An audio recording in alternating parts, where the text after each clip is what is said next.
150 years ago, the business corporation was a relatively insignificant institution. Today, it is all-pervasive. Like the church, the monarchy, and the Communist Party in other times and places, the corporation is today's dominant institution. This documentary examines the nature, evolution, impacts, and possible futures of the modern business corporation. Initially given a narrow legal mandate, what has allowed today's corporation to achieve such extraordinary power and influence over our lives? We begin our inquiry as scandals threaten to trigger a wide debate about the lack of public control over big corporations. I do think there is an overhang over the market of distrust. Listen, 95% or some percentage, huge percentage of the business community are honest and reveal all their assets. And got compensation programs that are balanced, but there are some bad acts. The media debate about the basic operating principles of the corporate world was quickly reduced to a game of follow the leader.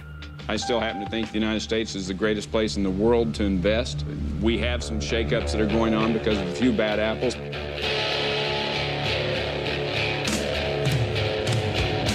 Some people call me a bad apple. Well, I may be bruised, but I still taste sweet. Some people call me a bad apple, but I may be the sweetest apple on the tree. These are not just a bunch of bad apples. This is just a few bad apples. It's not just a few bad apples. We've got to get rid of the bad apples. You can start with Tyco. Bad apples. We know all about WorldCom. Bad apples. Xerox Corporation. Bad apples. Arthur Anderson. Bad apples. Enron, obviously. Bad apples. Kmart Corporation. The fruit cart is getting a little more full. I don't think it's just a few apples, unfortunately. I think this is the worst crisis of confidence in business. What's wrong with this picture? Can't we pick a better metaphor to describe the dominant institution of our time? Through the voices of CEOs, whistleblowers, brokers, gurus and spies, insiders and outsiders, we present the corporation as a paradox, an institution that creates great wealth but causes enormous and often hidden harms.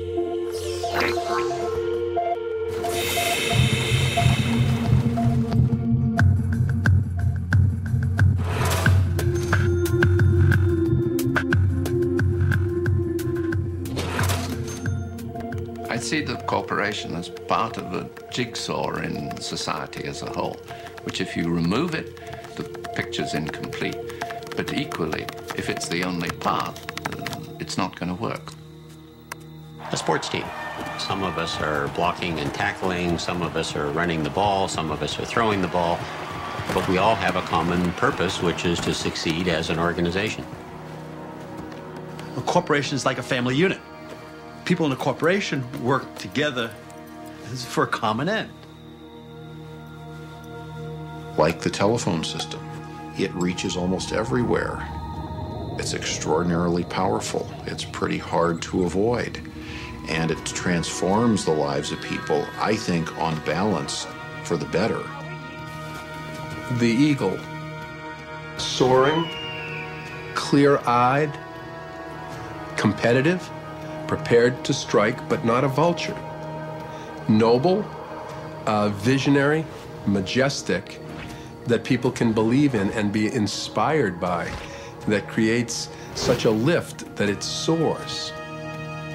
I could see that being a good logo for the principal company.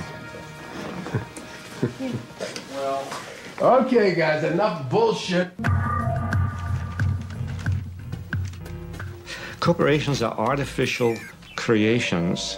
You might say they're monsters trying to devour as much profit as possible at anyone's expense. I think of a whale, gentle, big fish, which could swallow you in an instant. Dr. Frankenstein's creation has overwhelmed and overpowered him, as the corporate form has done with us.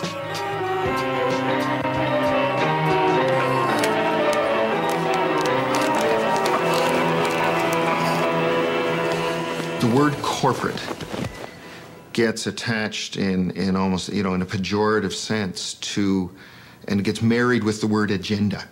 And one hears a lot about the corporate agenda, as though it is evil, as though it is an agenda which is trying to take over the world. Personally, I don't use the word corporation. I use the word business. I will use the word company. I'll use the word business community, because I think that is a much fairer representation than zeroing in on just this word corporation. What is a corporation? It's funny that I've taught in a business school for as long as I have without ever having been asked so pointedly to say what I think a corporation is. It is one form of business ownership. It's a group of individuals working together to serve a variety of objectives, the principal one of which is earning large, growing, sustained, legal returns for the people who own the business.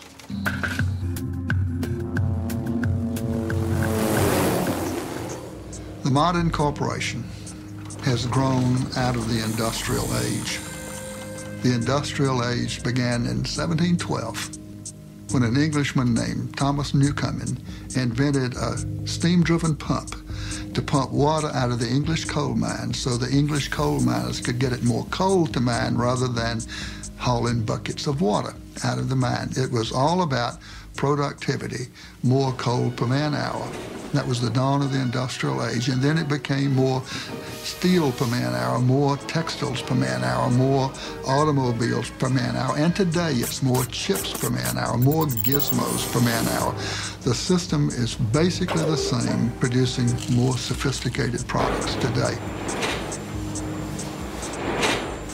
The dominant role of corporations in our lives is essentially a product of roughly the past century.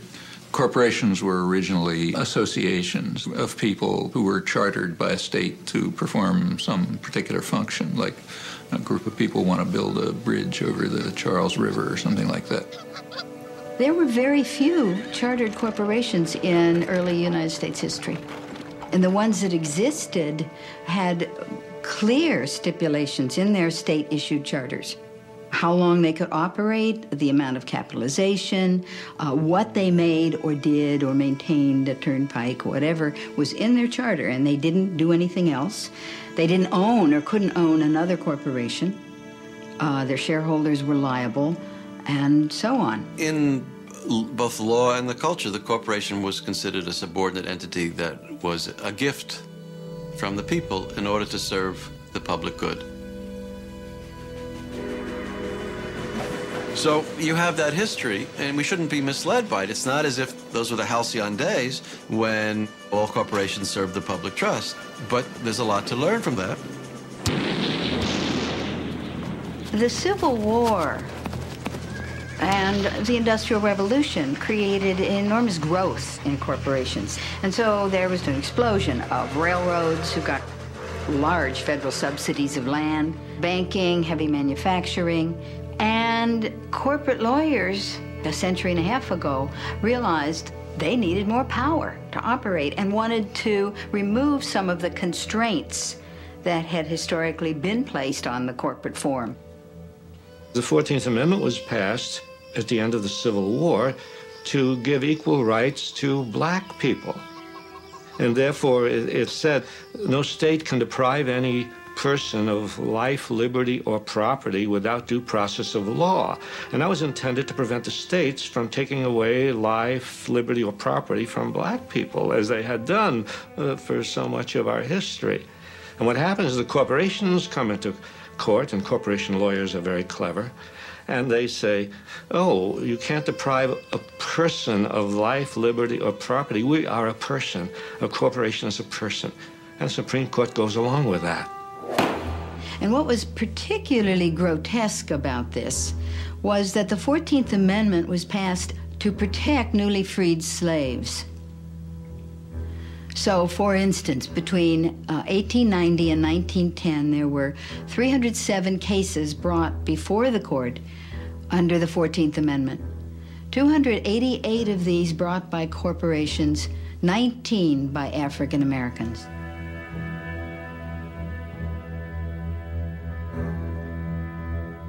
$600,000 people were killed to get rights for people. And then, with strokes of the pen over the next 30 years, judges applied those rights to capital and property while stripping them from people.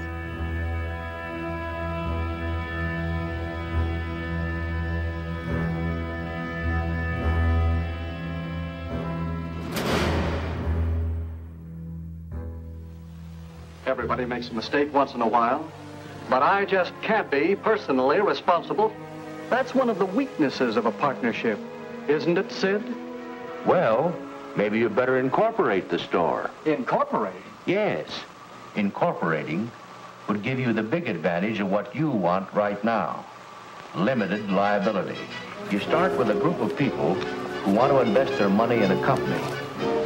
Then these people apply for a charter as a corporation.